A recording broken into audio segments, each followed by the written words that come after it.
গিলিং billing গিলিং গিং ফু। আরে বা অনেক সুন্দর হচ্ছে, সবাই হাততালি দে। জাদুকর ও জাদুকর এইদিকে দেখো,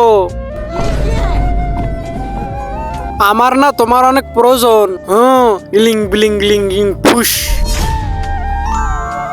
দেখো জাদুকর, ওই মনস্টারটা আমাদের সবাইকে খেয়ে ফেলে। ওরে তুমি মাইরে ফেলো। আরে ঠিক আছে, ওর ভয়ঙ্কর তো আমার কি হয়েছে, আমার কাছে অবশ্য একটা ভয়ঙ্কর জাদুকর আছে, এই ব্লু।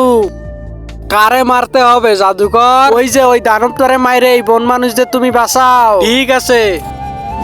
আব্বে এই দানব, আব্বে এই শালা, কে রে তুই?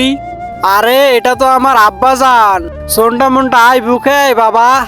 হ্যাঁ হ্যাঁ বাবা, তুমি জীবিত আছো? হ্যাঁ বাবা, আমি জীবিত আছি, কিন্তু এই জাদুঘরের আমি গোলাম। এই বেটা দেখ, আমি তার আগে তুমি যদি অনেকগুলো টাকা চাও তাহলে লাইক করে দাও, আর যদি মাকে চাও তাহলে লাইক সাবস্ক্রাইব দুটাই করো, আর কমেন্টে বলে দাও টাকা নাকি মাকে চাও। চিন্তা করো না বাবা, আমরা দুজন মিলে এই জাদুকরকে আর এই বন মানুষদের খেয়ে ফেলবো। হা হা। আবে শালা, একটা জ্বালায় বাঁচতি না, আরো একটা নিয়ে আলছিস।